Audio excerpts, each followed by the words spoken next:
하나님 말씀 함께 보겠습니다. 에베소서 4장 1절로 6절까지 말씀입니다. 우리 저 한 절 여러분 한 절 함께 교독하도록 하겠습니다. 에베소서 4장 1절로 6절까지 말씀입니다. 그러므로 주 안에서 갇힌 내가 너희를 권하노니 너희가 부르심 받은 일에 합당하게 행하여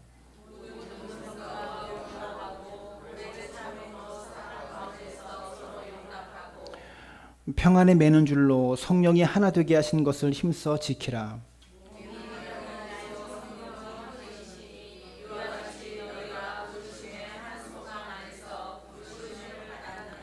주도 한 분이시요 믿음도 하나요 세례도 하나요.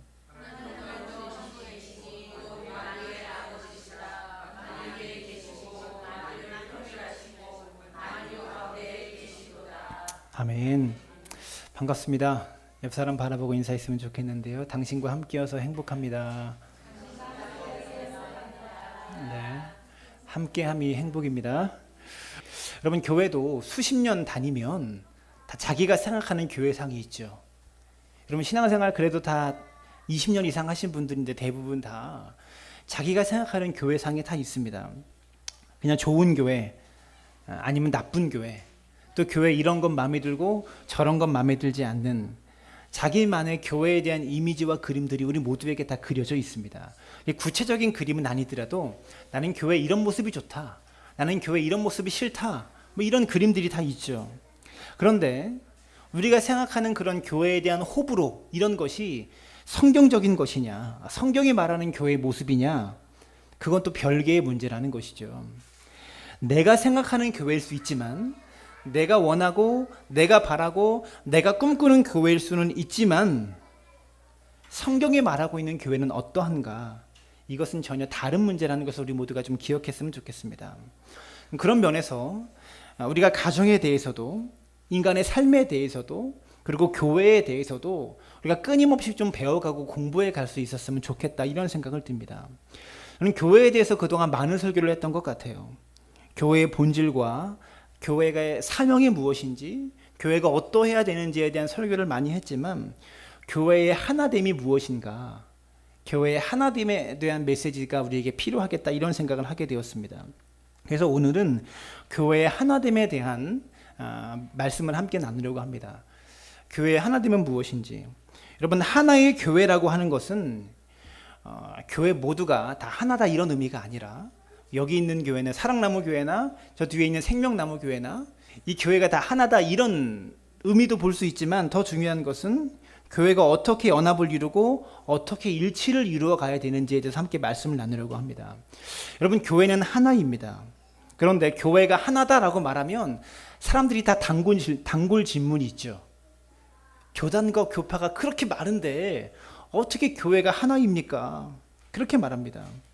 교회가 뿔뿔이 흩어지고 나누어져 가지고 어떻게 교회가 하나라고 말할 수 있겠습니까? 사람들이 이렇게 말합니다. 저희 교단도, 제가 지난주에 교단 총회에 참석하고 왔는데, 성결교단도 3개예요. 예수교에 대한 성결교회가 있고, 기독교에 대한 성결교회가 있고, 또 하나 더 있습니다. 나사렛 성결교회가 있습니다. 성결교회도 3개로 나눠져 있어요. 그래서 이번에 총회 때 결의를 했는데, 이 3개 교단이 한국 성결교회라는 이름을 쓰자, 교단 이름을. 그래서 한국 성결교회 예성 측, 기성 측, 이렇게 장로교가 대한예수교 장로회 합동 측, 통합 측, 이렇게 나누는 것처럼 우리는 그동안 예수교에 대한 성결교, 기독교에 대한 성결교, 이렇게 교단 이름을 썼는데, 그냥 한국 성결교회라고 다 통일하고, 그냥, 근데 합동 통합 이런 이름은 안 붙이잖아요, 교회들마다. 그냥 그렇게 사용하자. 그래서 이제 조금 시간이 지나면서 교회 일치와 연합을 이루자, 이 안건이 나와서 겨우 통과를 시켰는데 엄청 싸우면서 통과시켰습니다. 거의 막, 그래서 저도 찬성표를 던지고 그랬는데, 이 교단 이름 하나 합치는 거 가지고 이렇게 싸울 정도로, 이렇게 힘들게 통과시킬 정도로 그렇게 어려웠다라는 것이죠. 그러면서 사람들이 카톨릭, 천주교와 개신교를 많이 비교하죠. 천주교는 하나인데 개신교회는 왜 이렇게 많이 찢어져 있습니까? 이렇게 사람들이 말합니다. 여러분, 천주교가요, 조직적으로 하나의 우산 안에 있기는 하지만 그 안에도 신학적인 노선이 다 틀려요. 이 신부들마다 그들이 추종하는 성인이 다 틀립니다. 세리명이 다 틀리듯이 각 그 신부들마다 추종하는 세례 그 성인, 성자라고 하죠. 이 사람들이 다 틀리다라는 겁니다. 그들이 거룩을 이루는데 지향하는 방법이 참 여러 가지예요. 어떤 사람은 고해성사를 통해서, 어떤 사람들은 뭐 어떤 수련을 통해서 거룩을 이루는데 지향하는 방법들이 다 다르다라는 것이죠. 굉장히 다양하고 다양한 생각들이 그 속 안에 있다라는 겁니다. 다만 하나의 조직과 하나의 정치 제도라는 우산 안에 있기 때문에 그들이 하나처럼 보이는 것은 사실인 것 같습니다. 여러분, 또 개신교가 많은 교단과 교파를 가지고 있다고 해서 그러면 서로 연합도 안 하고 맨날 지들끼리 싸우느냐? 여러분, 그거는 또 아니지 않습니까? 여러분, 저만 해도 화도지역 연합회에 소속되어 있는 목사고요. 또 교단과 총회 일에 적극적으로 열심히 하고 있습니다. 하나됨을 위해서 여러 가지 일들을 저 역시도 하고 있다는 것이죠. 여러분, 지금부터 제가 성경 이야기를 할게요. 요한복음 9장 하나만 펴보세요. 요한복음 9장. 화면에 나오지 않습니다. 여러분, 피셔야 돼요. 요한복음 9장입니다.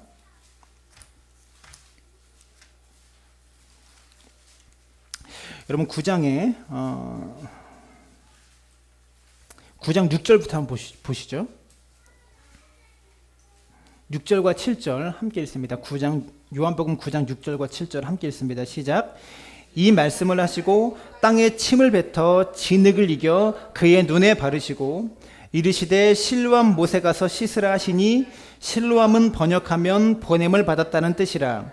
이에 가서 씻고 밝은 눈으로 봤더라. 자, 이 사람이 어떤 사람이냐면 태어날 때부터 앞을 보지 못했던 사람입니다. 날 때부터 시각장애인이었어요. 그런데 예수님을 만나서 예수님께서 이 사람의 눈을 뜨게 해주셨어요. 기적적인 방법으로. 근데 그 방법이 어떤 방법이었습니까? 어떤 방법으로 이 사람을 고치셨습니까? 침을 땅에다 뱉으셨어요. 뱉으시고 진흙을 이겨가지고, 침과 진흙을 막 이겨가지고 이 사람의 눈에 붙이셨어요. 그리고 실로암 못에 가서 씻어라 라고 말씀하셨어요. 일단 이 사람이 시키는 대로 했더니 눈이 떠졌네요. 여러분, 기적이죠. 이제 좀 궁금한 게 있어요. 예수님이 침을 얼마나 많이 뱉으셨길래 이 흙이 진흙이 될 정도로 뱉으셨을까? 참 궁금해요. 천국 가서 꼭 여쭤보고 싶어요. 아니면 원래 젖어있던 땅에 침을 한번 뱉으신 걸까? 그리고 이 눈뜬 사람에게도 좀 묻고 싶어요. 천국 가서 예수님께서 침을 짓느겨가지고 눈에 발라주셨으면 여러분, 침 냄새가 얼마나 많이 났겠어요. 좀 더럽죠, 좀 표현하기로. 그리고 그 당시 사람들은 지금처럼 칫솔 이런 것도 치약도 없잖아요. 양치질도 잘 안 했을 거예요. 저는 분명히 말할 수 있는 건 예수님한테 입냄새는 분명히 났을 것이다 라고 저는 생각해요. 위생적으로 보거나 뭘로 보거나 좀 은혜가 안 되는 방법으로 예수님께서 기적을 일으키셨습니다. 여러분, 그런데 이렇게 침을 이용해서 소경의 눈을 뜨게 하신 것이 이번만이 아니었어요. 마가복음 8장으로 또 가볼까요? 마가복음 8장입니다. 성경 안 나와요. 찾아보세요. 마가복음 8장입니다. 마가복음 8장에 가면 벳세다 소경이 나옵니다. 8장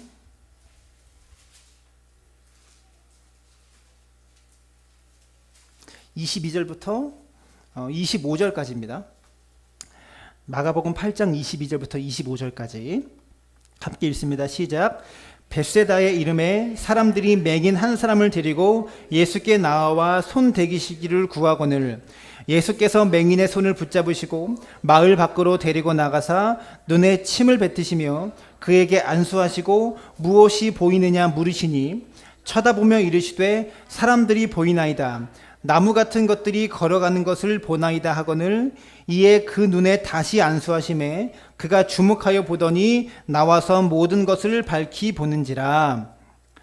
벳세다라는 동네에 예수님께서 또 한 번 소경의 눈을 뜨게 하시는데 이번에는요, 땅에다가 침을 뱉으신 게 아니라 그 사람의 눈에다가 이렇게 퇴 하시고 눈에다가 직접 침을 뱉으셨어요. 참 희한하죠. 예수님도 눈에다가 직접 침을 뱉으세요. 그리고 그 사람의 눈에다가 손을 대시고 안수를 하십니다. 그런데 한 번의 안수로 완벽하게 눈을 뜨지 못해서 한 번 안수하고 나니까 희미하게 보였어요. 그리고 나서 예수님께서 두 번째 또 안수하시면서 완벽하게 눈을 떠요. 이것이 성경이 기록하고 있는 마가복음 8장에서 눈먼 소경을 고치신 예수님의 기적입니다. 자, 이 두 가지 이야기, 요한복음 9장, 방금 아까 이야기했던 것과 마가복음 8장, 이 두 가지는 성경이 기록하고 있는 분명한 사실이죠. 그렇습니까? 안 그렇습니까? 근데 지금부터는 제가 지어낸 얘기입니다. 제가 지어낸 얘기예요. 이 두 사람이 은혜 받아서, 기적을 체험하고 은혜 받아서 목사가 됐어요. 성도들하고 목회를 열심히 합니다. 이 사람 밑에서 신앙생활하는 성도들과 함께 만났어요. 함께 만났는데 그 기적의 사건들을 통해서 은혜 받고 들은 얘기를 통해서 두 사람이 만나서 대화를 하는데 요한복음의 사람이 이렇게 말합니다. 예수님께서 우리의 눈을 뜨게 하시려면 진흙이 필요해. 그것도 그냥 진흙이 아니라 침을 엄청 뱉으신 진흙이 필요해. 그리고 실로한 물이 필요해. 우리 예수님께서 침과 진흙과 실로한 물을 통해서 나에게 기적을 베푸셨어. 예수님의 기적을 보려면 뭐가 필요하다고요? 침이 필요하고 진흙이 필요하고 실로한 물이 필요해. 이렇게 주장합니다. 그랬더니 이제 마가복음에서 등장하는 사람이 말합니다. 진흙? 그런 거 필요 없어. 내가 은혜 받을 때는, 내가 기적 체험할 때는 눈에다가 직접 뱉으셨어. 예수님의 기적을 맛보려면 예수님이 직접 침 뱉으시고 그냥 안수하면 돼. 그것도 2번만. 한 번 안 돼. 2번 하셔야 돼. 예수님의 기적을 맛보려면 뭐가 필요하다고요? 침, 2번의 안수. 이거면 되는 거야. 이렇게 말합니다.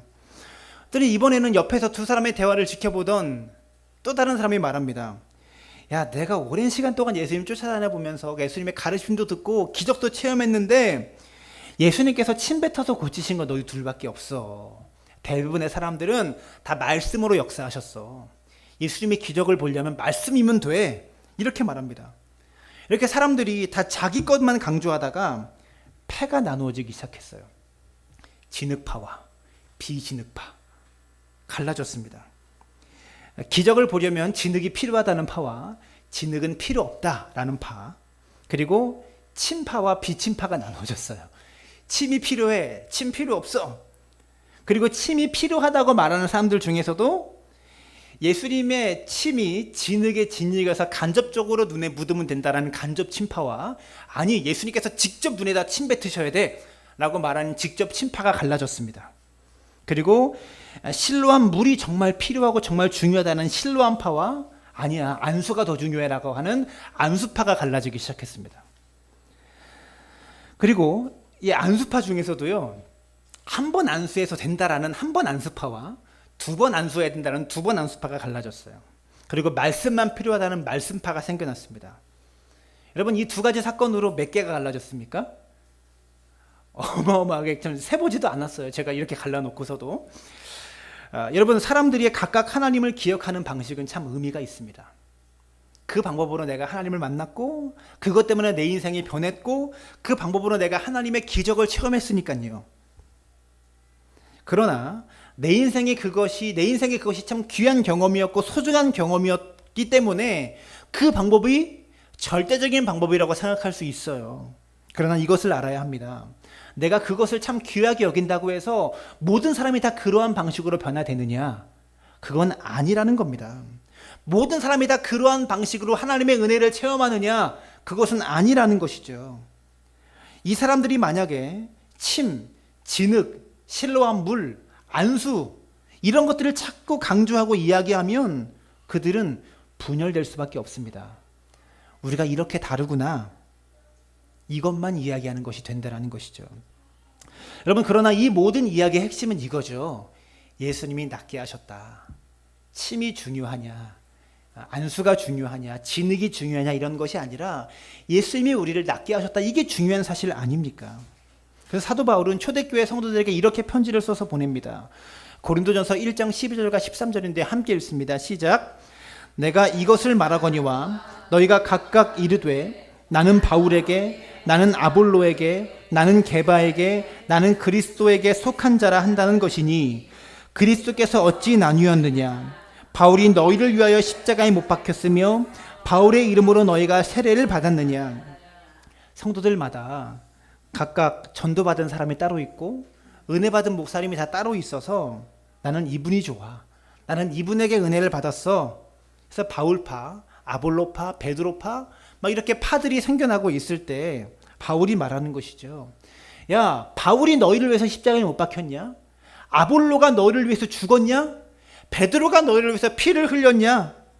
우리에게 구원을 주시는 길은 오직 예수 그리스도 외에 없다. 바울은 이렇게 강력하게 말하고 있는 겁니다. 여러분이 은혜 받은 목사님이 따로 있을 수 있습니다. 여러분을 회심하게 한 목회자가 따로 있을 수 있습니다. 내 마음에 원하는 교회의 모습이 다 있을 수 있습니다. 그러나 여러분이 다녔던 교회가 여러분에게 구원을 주는 것은 아니죠. 여러분을 회심하게 했던 목사님이 여러분에게 구원을 베푸는 것은 아니죠.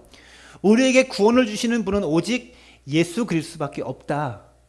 이 사실을 우리가 좀 기억했으면 좋겠습니다. 대한예수교 장로회 합동 측이 구원을 주는 것이 아니라, 예수교 대한성결교회가 구원을 주는 것이 아니라, 여러분에게 구원을 주시는 분은 바로 오직 예수 그리스도밖에 없다. 이 사실을 믿는다면 여러분, 교회는 하나라는 것입니다. 우리가 붙들어야 될 진리는 무엇입니까? 여러분, 침입니까? 진흙입니까? 안수입니까? 실로암 연못입니까? 그런 것이 의미가 없다라는 것이죠. 교회가 붙잡아야 될 본질적인 진리가 그런 것이 아니라는 겁니다. 그런 방법으로 하나님이 일하실 수 있지만 그 방법을 붙드는 것이 결코 구원의 길은 될 수 없다라는 것이죠. 우리 예수교 대한성결교회도요, 예성과 기성에 차이가 별로 없습니다. 이런 신학적인 노선이 조금 다를 수 있지만 그것이 본질은 아니라는 것이죠. 여러분, 예정론과 자유의지론, 그게 뭐가 중요합니까? 오직 예수의 십자가를 바라보고 그 십자가의 사랑과 은혜를 통해서 우리에게 구원이 이르렀다라는 믿음으로 우리 모두가 하나님의 백성이 되었다라는 겁니다. 여러분, 한 가정에 여러 명의 자녀가 있으면 자녀들마다 나이가 다르죠. 성별이 다르고요, 성격이 다르고 식성이 다르고 좋아하는 TV 프로그램이 다르고 모든 것이 다 틀려요. 그런데 그렇게 다른 아이들로 태어났는데 그 아이들에게 너희들은 한 부모 밑에서 태어났는데 왜 이렇게 다르냐? 똑같이 살아라. 똑같은 옷 입고 똑같은 직업 가지고 똑같은 성격에 똑같은 식성을 가져라. 이렇게 말할 수 없는 것이죠. 왜 그렇습니까? 다르다고 가족이 아닌 게 아니니까요. 식성이 다르다고 내 가족 아니야 이렇게 말할 수 없으니까요. 여러분, 교단들도 보면 순복음교회는 보통 분위기가 어떻습니까? 우리 같은 분위기 아니에요. 순복음교회는 보통 찬양을 해도 박수가 없으면 그들은 분위기가 안 납니다. 또 우리보다 좀 더 심한 고신층은 어떻습니까? 떠들면 예배 시간에 통성기도 하거나 이러면 거의 마귀 수준으로 그들을 바라봐요. 사람마다 성향은 다르잖아요. 근데 우리는 하나님 안에서 하나 된 가족이다라는 것을 우리 모두가, 교회가 그렇게 기억해야 되지, 다르다고 너희가 틀렸다, 너희가 잘못됐다 이렇게 말할 수는 없다라는 겁니다. 다르다고 가족이 아닌 게 아니거든요. 여러분, 성격의 다름, 관심사의 다름, 식성의 다름이 가족의 하나됨을 깨트릴 수 없는 겁니다. 교단의 다양함과 교파의 다양함이 하나됨을 깨트리는 어떠한 이유도 될 수 없다는 것을 우리 모두가 기억했으면 좋겠습니다. 교회의 하나됨은 교회 조직이나 교회의 제도를 통해서 오는 것이 결코 아닙니다. 오직 한 분이신 하나님, 한 분이신 성령님, 한 분이신 예수님에 대한 이 믿음 안에서 교회의 하나됨은 이미 존재한다는 것이죠. 여러분, 그러나 우리가 기억해야 될 것이 있습니다. 고린도전서 9장 20절에 바울이 이렇게 말합니다. 유대인들에게 내가 유대인과 같이 된 것은 유대인들을 얻고자 함이요. 유대인들에게 유대인처럼 내가 행동한 것은 유대인들의 영혼을 얻기 위함이었다. 율법 아래에 있는 자들에게는 내가 율법 아래에 있지 아니하나 율법 아래에 있는 자같이 된 것은 율법 아래에 있는 자들을 얻고자 함이다. 무슨 말이냐면, 이방인들에게 내가 이방인처럼 복음을 증거하고 이방인이 행하는 일을 하면서 복음을 전한 것은 이방인의 영혼을 얻고자 함이었다. 이렇게 말하고 있는 겁니다. 유대인에게는 유대인처럼, 이방인에게는 이방인처럼. 많은 교회들이 그렇게 이야기합니다. 예수님을 믿으면 예수님을 표현하는 믿음의 방식이 같아야 되지 않느냐. 전도의 방식, 사회운동에 참여하는 방식들에 우리가 다 일치를 바라보자, 이렇게 말합니다. 늘 고집하고 논쟁을 하지만 바울은 그러지 않았다는 것이죠. 유대인을 만날 때는 유대인처럼 다가가고 이방인을 만날 때는 이방인처럼 다가갔다는 거예요. 이 방법 하나만 고집한 것이 아니었다라는 겁니다. 믿음은 하나였지만, 구원의 길은 하나였지만, 그 구원의 길을 표현하고 전하는 데는 다양한 방법들을 사용했다라는 것이죠. 여러분, 오늘날 교회들이 믿음을 강조해야 되는데 믿음의 표현 방식들만을 강조하다 보니까 교회들이 서로 다른 것처럼, 틀린 것처럼 이렇게 사람들이 생각한다는 겁니다. 한 믿음 안에서 다양한 표현 방식, 믿음의 표현 방식이 존재하는 것, 이것이 교회의 진짜 정체성이다라는 것을 우리 모두가 기억했으면 좋겠습니다. 따라합시다. 우리는 하나입니다. 우리는 하나의 교회입니다. 정말 그렇습니다. 대한예수교 장로회와 한국 기독교 침례회와 예수교 대한선교교회가 다 같은 하나라는 것을 모두가 기억했으면 좋겠어요. 그러나 우리는 다릅니다. 정말 달라요. 같이 살기 힘들 만큼 다릅니다. 그렇죠. 이 말이 모순되는 것처럼 느껴지지만 정말 그렇습니다. 서로 다르지만 사실 서로 하나라는 말이죠. 우리 개신교회는 사도신경이 압축하고 있는 구원의 길의 핵심에 대해서 압축하고 있는 이 핵심 메시지를, 이 고백을 진심으로 믿고 우리 모두 이 신앙을 고백하는 한 믿음 안에 서 있다라고 믿습니다. 예배 방식이 조금 다르다고 해서 다른 게 아니라는 것이죠. 근데 여러분, 우리가 같이 살기 힘들 만큼 다르다는 이유는 무엇이냐면, 어떤 사람은 조용조용 기도하는 것을 좋아합니다. 어떤 사람은 시끄러워야 기도하는 것 같은 사람이 있어요. 그러면 꼭 욕을 합니다. 야, 하나님이 귀가 먹으셨냐? 뭐 그렇게 큰 소리 지르면서 그렇게 기도하냐? 이렇게 이야기합니다. 여러분, 조용히 기도하는 사람과 큰 소리로 기도하는 사람, 기도하는 대상이 다른 걸까요? 대상은 같죠. 무엇의 문제입니까? 성향의 문제라는 겁니다. 조용히 기도하는 사람이 큰 소리로 기도하는 사람을 향해서 욕할 수 없고요. 큰 소리로 기도하는 사람이 조용히 기도하는 사람을 향해서 믿음이 없다라고, 신앙에 뜨거움이 없다라고 말할 수 없는 겁니다. 왜? 기도의 대상이 같기 때문에. 그런데 특징은 무엇이냐면, 이렇게 큰 소리로 기도를 해야 직성이 풀리는 사람은요, 못 견딥니다. 그래서 둘이 같이 살기가 참 힘들어요. 그래서 교파의 다양함, 교회의 다양함, 교단의 다양함이 반드시 필요한 것 같아요. 제가 바라봤을 때는 어떠한 면에서는 분명히 달라요. 같이 살기 힘들 정도로 다른 사람이 있습니다. 그럼에도 불구하고 우리는 한 믿음을 가졌다고 인정해야 됩니다. 우리 사랑나무교회 성도님들이 다른 교단의 교회, 그리고 우리와 다른 교회, 안식일교, 몰몬교, 여호와의 증인 이런 데가 아니라 우리와 다른 교회들을 하나의 교회라고 인정할 수 있었으면 좋겠습니다. 저는 감리교에서 신앙생활을 시작했고요. 거기서 회심을 했고, 고등학교까지, 청년까지 거기서 보내다가 20대 초반부터 장로교에서 신앙생활을 했다가 지금은 성결교회 목사로 목회하고 있습니다. 신앙생활을 이렇게 다양하게 하다 보니까요, 다 같은 교회이고 다 같은 하나님을 예배하고 있는 교회더라고요. 우리가 살아가는 방식과 우리가 드리는 예배 형식이 유일한 길은 결코 아닙니다. 신앙의 훈련을 받고 신앙 교육이 잘 된 사람들 있잖아요. 신앙 교육을 잘 받고 믿음도 좋고 훈련을 잘 받은 사람들, 어느 정도 교회에 대한 헌신을 하고 희생이 무엇인지, 신앙이 무엇인지 아는 사람에게는 목사가 이렇게 말합니다. 주일 성수 잘하기 위해서 여러분 할 수만 있다면 주일날 문 열지 마시고 출근하지 마시고 휴가를 가시더라도 주일 예배는 꼭 드리고 휴가 가십시오. 이렇게 말할 수 있습니다. 그런 분들에게는 믿음의 훈련이 되어 있고 신앙에 서 있는 사람들에게, 그리고 또 목사가 그렇게 가르쳐야 되는 거죠.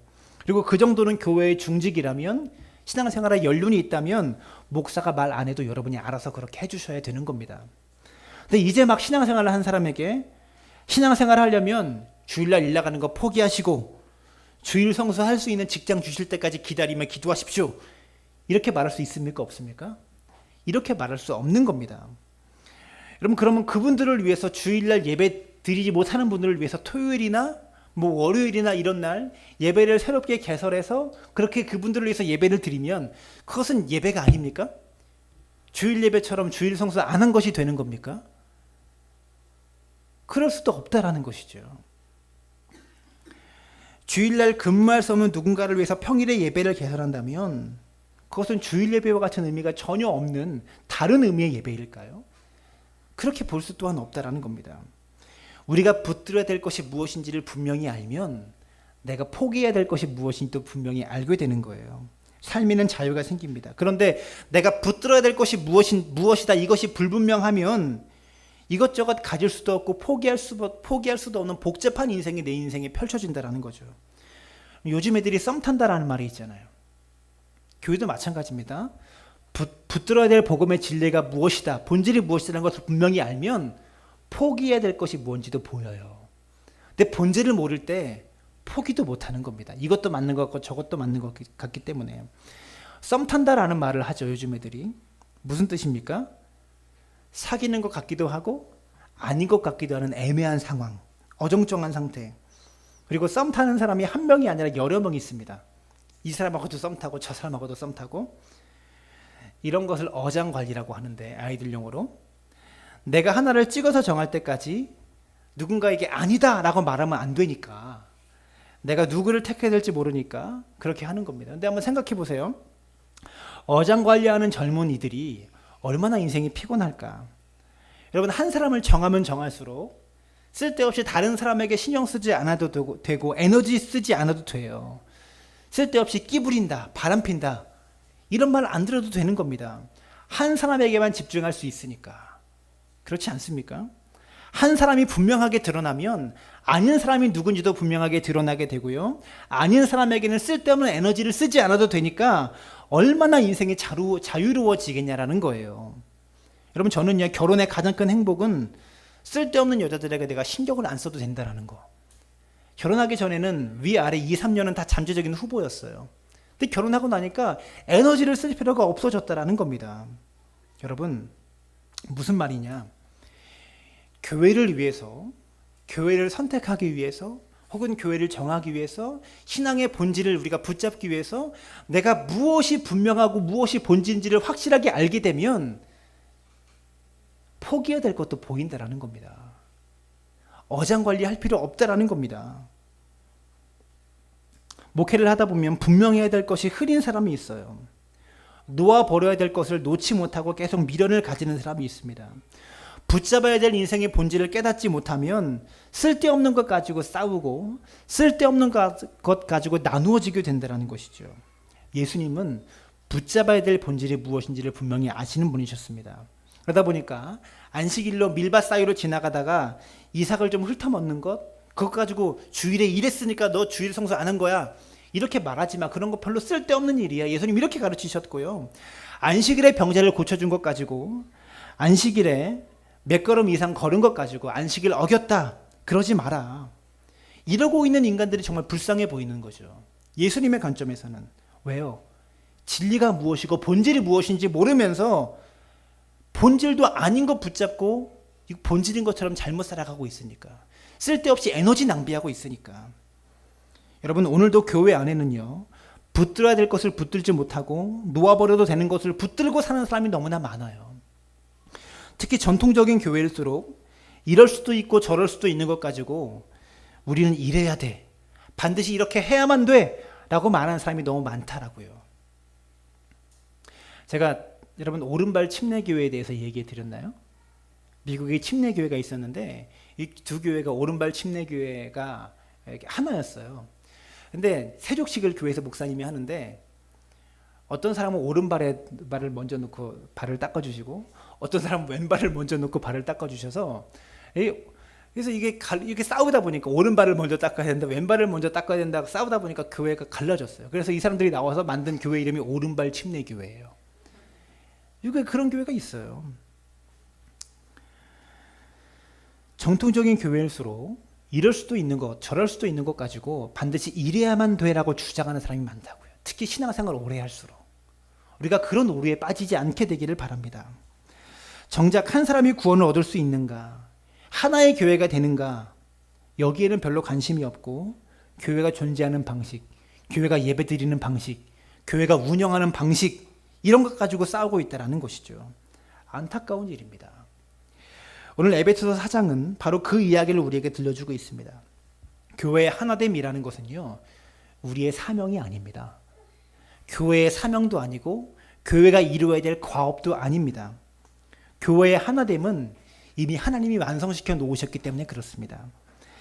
에베소서 4장 1절과 3절 함께 읽습니다. 시작.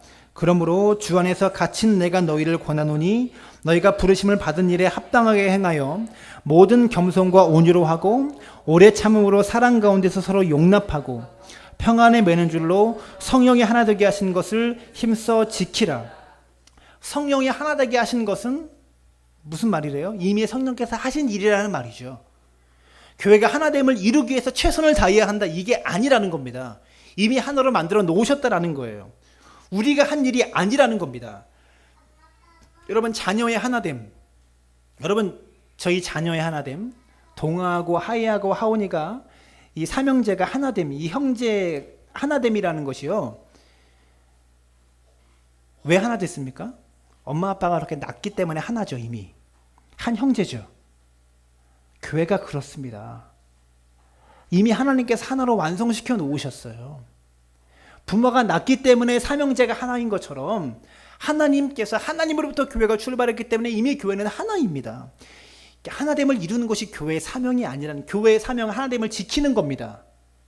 형제의 우애를 지켜내야 되는 것처럼 교회의 하나됨을 우리 모두가 지켜낼 수 있어야 된다는 것이죠.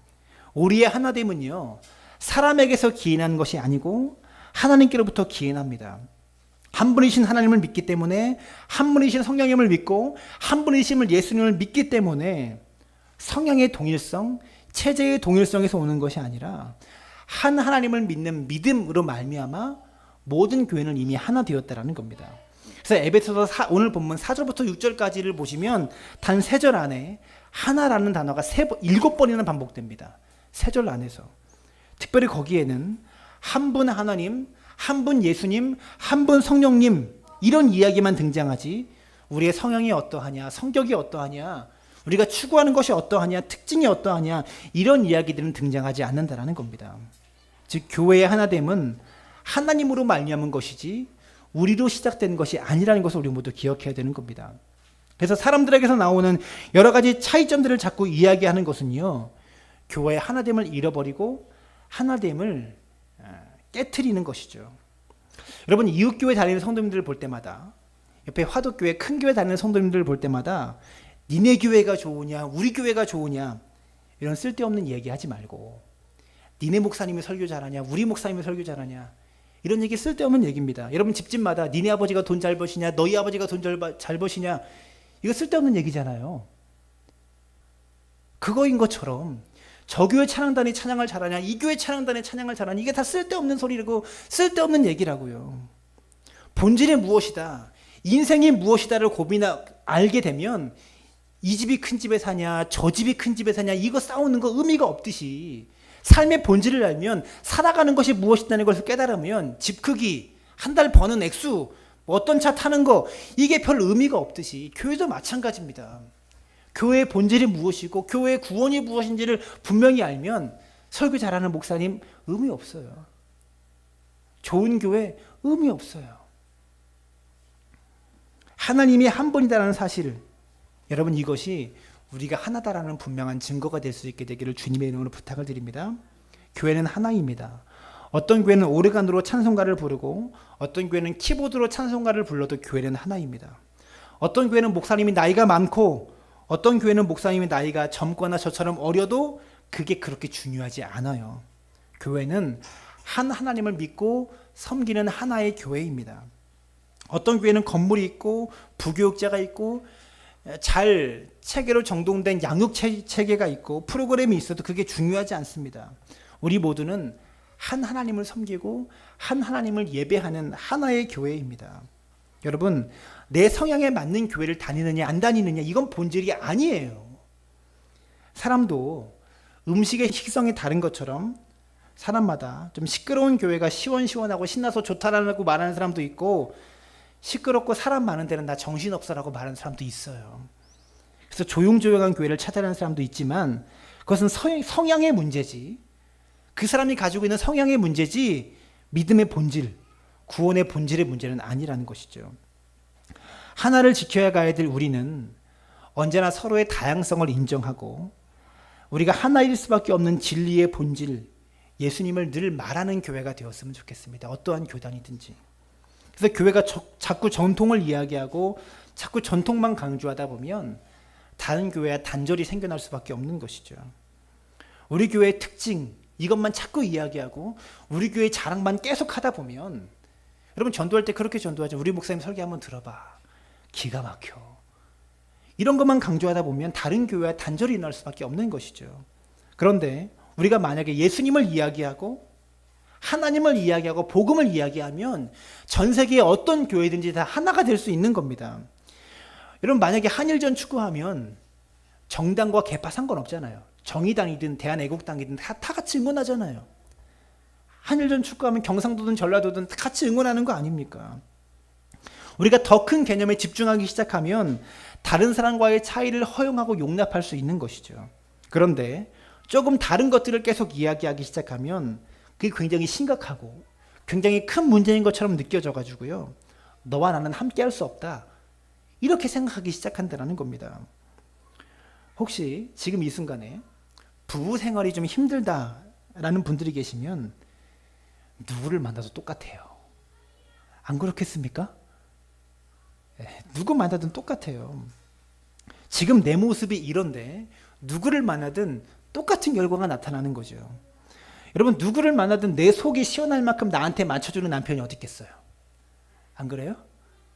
누구를 만나든 내 속이 시원하고 다 풀릴 만큼 나한테 맞춰주는 아내가 어디 있겠어요? 천하에 있는 인간이 다 지를 위해 살지 아내를 위해서 남편을 위해서 사는 인간이 어디 있어요? 다 자기 편한 대로 살지. 여러분 잘 들으세요. 천하에 있는 어떤 교회를 가도 다 똑같습니다. 이게 좀 좋은가 하면 저게 좀 거슬리고요. 이게 좀 싫은가 하면 저게 더 거슬릴 때가 있어요. 어느 날 목사님의 설교를 듣다 보면 야, 내 속이 다 시원하다. 진짜 좋다. 그러면서 설교를 들었는데 어느 날 들으면 저 목사가 어떻게 저런 말을 하나? 이런 생각을 하게 될 때가 와요 머지않아. 왜 그렇습니까? 제가 여러분 생각에 맞춰주는 목사가 아니거든요. 여러분 생각에 맞춰서 살아가는 사람이 아니거든요. 100% 맞출 수 없거든요. 이 세상 어디를 가든지 사람과 사람은 차이점이 존재할 수밖에 없다라는 것이죠. 그냥 조금 다르구나 생각하고 한 분이신 하나님께 같은 노래 부르면서 같은 설교 들으면서 신령과 진정으로 예배하면 이게 우리가 하나 되는 겁니다.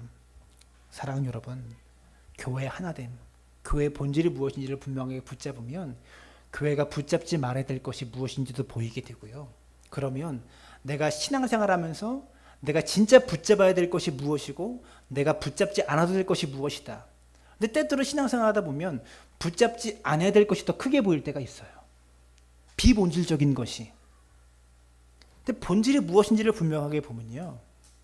폭이 더 빠르게 된다는 것을 기억하셨으면 좋겠습니다. 하나됨의 근본인 한 분이신 하나님, 한 분이신 성령님, 한 분이신 예수님, 이 구원의 길 외에는 구원의 길을 흐트르는 또 다른 길이 있다라고 말하는 누군가가 있다면 저는 그들과 우리가 하나가 아니다라는 사실을 분명히 하고 싶습니다.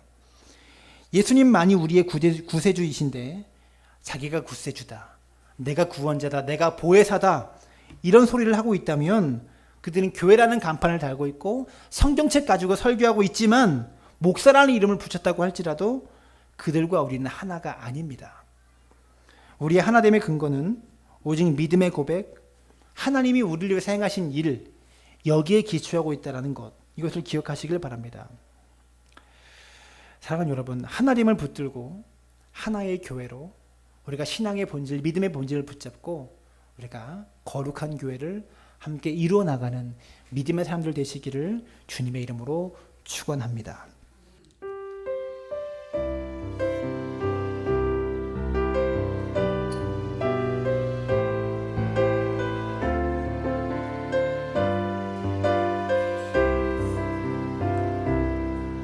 우리에겐 소원이 하나 있네.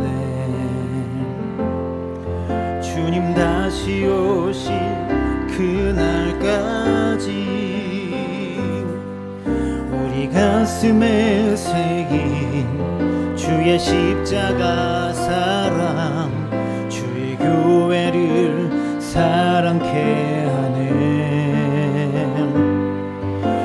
주의 교회를 향한 우리 마음, 희생과 포기와 가난과 고난, 하물며 죽음조차 우릴 막을 수 없네. 우리 교회는 이 땅의 희망, 교회를 교회 되게, 예배 되게 우릴 사용하소서. 진정한 부흥의 날 오늘 임하도록 우릴 사용하. 교회를 교회 되게, 교회를 교회 되게, 예배 되게 우릴 사용하소서. 진정한 부흥의 날 오늘 임하도록 우릴 사용하소서. 함께 기도하였으면 좋겠습니다. 사랑하는 여러분, 집집마다 아까 말했지만 너희 아버지가 돈 잘 버시냐, 우리 아버지가 돈 잘 버시냐, 이게 쓸데없는 이야기인 것처럼, 너희 집 가구가 좋냐, 우리 집 가구가 좋냐, 이게 쓸데없는 얘기인 것처럼, 너희 교회가 좋냐, 너희 목사님이 설교 잘하냐, 우리 목사님이 설교 잘하냐, 이게 쓸데없는 이야기입니다. 가정의 본질이 무엇인지를 안다면, 인생의 본질이 무엇인지를 안다면, 우리가 생각하지 않아도 될 것이 무엇인지를 분명히 알듯이 신앙생활에서도 우리가 붙잡아야 될 본질이 무엇인지를 안다면, 신앙생활을 위해서 우리가 고민하지 않아도 될 것이 무엇인지를 분명히 안다라는 겁니다. 사랑하는 여러분, 한 하나님을 고백하고 있고, 한 성령님을 고백하고 있고, 한 예수님 안에서 우리가 신앙생활하는 가족이다라는 것, 이미 하나로 완성시켜 놓은 가족이다라는 사실을 기억했으면 좋겠습니다. 가족은 희생할 때 가족입니다. 가족의 우애가 더 깊어지는 것이죠. 어려운 시절을 함께 보낼 때 가족의 애가 깊어지는 겁니다. 함께 기도할 때 하나님의 교회를 위해서, 하나님 우리의 하나님을 위해서 이것을 지켜갈 수 있도록 붙잡아 주시고, 한 하나님을 믿는 믿음, 이 신앙의 본질 우리가 분명하게 붙잡고, 내가 붙잡지 않아도 될 것이 무엇인가를 분명히 깨달으며 확실한 진리와 본질을 붙잡을 수 있는 믿음의 사람 되도록 붙잡아 달라고 우리 마음을 담아서 함께 기도하며 나아갑니다. 살아계신 아버지 하나님, 신앙생활을 하면서 헛된 것이 교회의 본질인 줄 알고 헛된 것을 추구하고 헛된 것을 따라갔던 우리 연약함이 있습니다. 신앙의 본질은 한 하나님을 고백하며 예수 그리스도가 우리의 주인임을 고백하며 그 하나님을 믿고 따라가는 것인데, 하나님이여 교회의 본질적이어야 되는 다른 것들을 바라보며 고민하고 있는 우리 연약함이 있습니다.